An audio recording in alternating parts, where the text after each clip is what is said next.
Hello, I am Ahmed Fahmi with Bentley Systems. In this video, I will show you how to set up Open Buildings Designer managed configurations in ProjectWise. When you have a managed configuration in place, you'll be able to utilize ProjectWise capabilities to effectively manage your projects.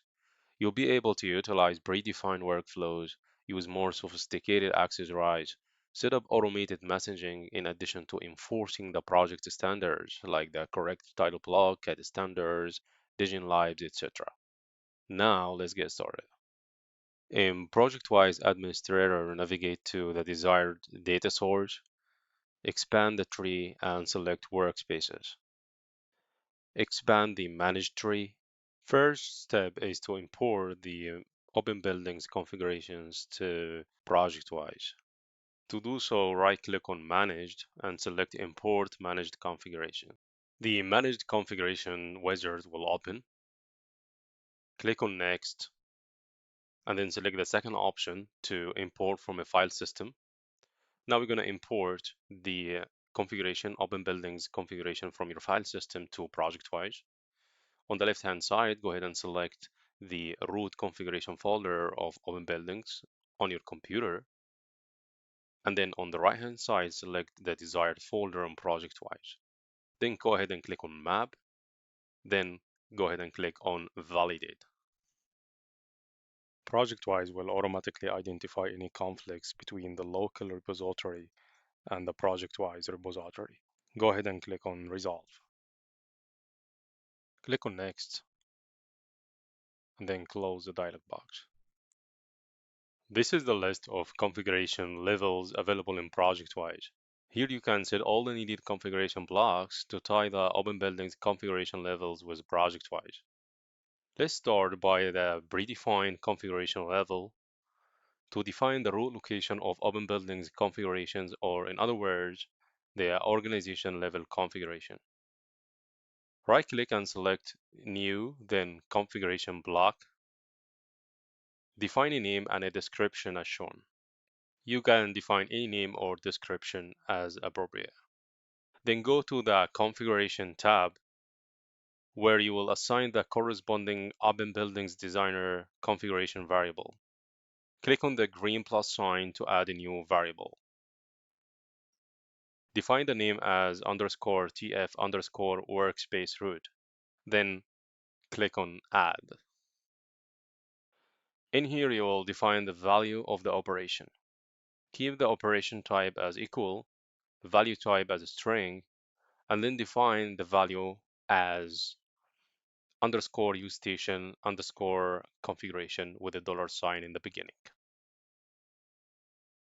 Then hit on OK, hit on OK again, then go ahead and add another operation.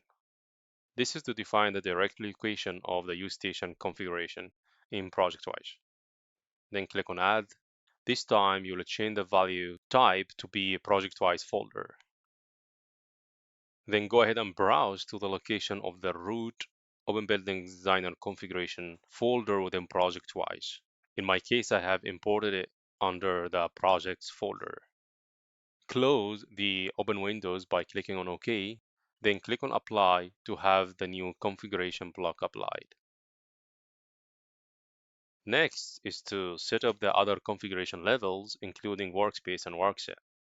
Go to the configuration, the workspace configuration, and add a new configuration block.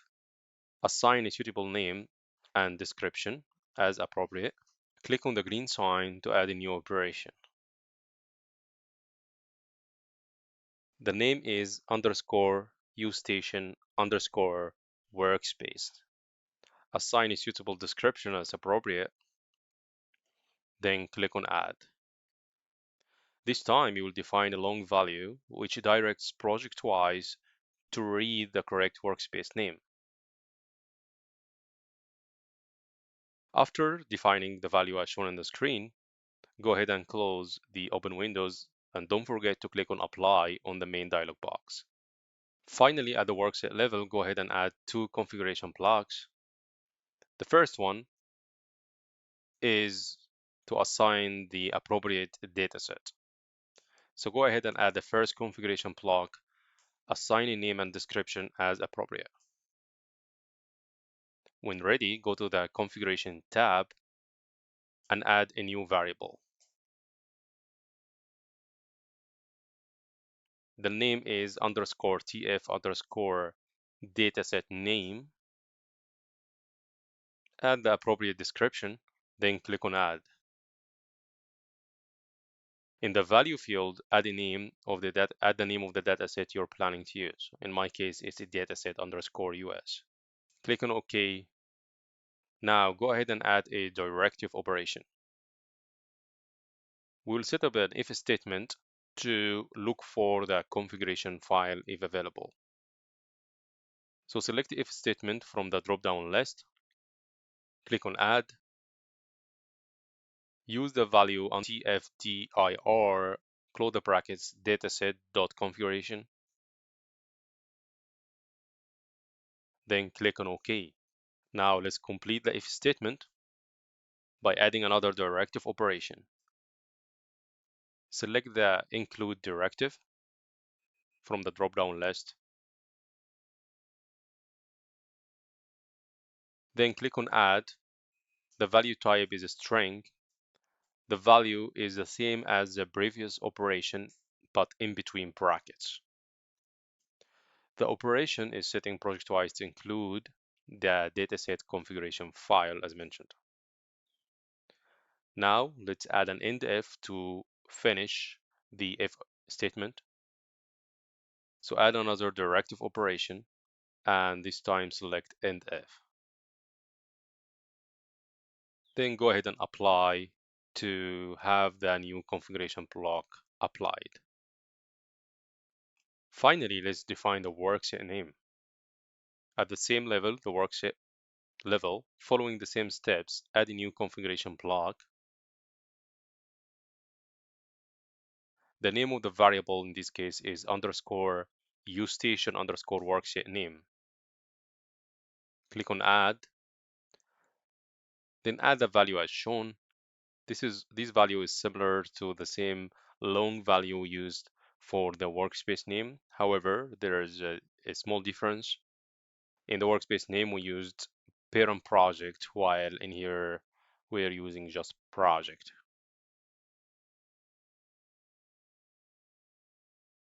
Now we're almost done. The required configuration blocks have been defined. Next, you would configure the folders at the ProjectWise Explorer side. If you found this video helpful, please give it a like. If you want to see more such series, consider subscribing to our channel. Thank you, and see you next time.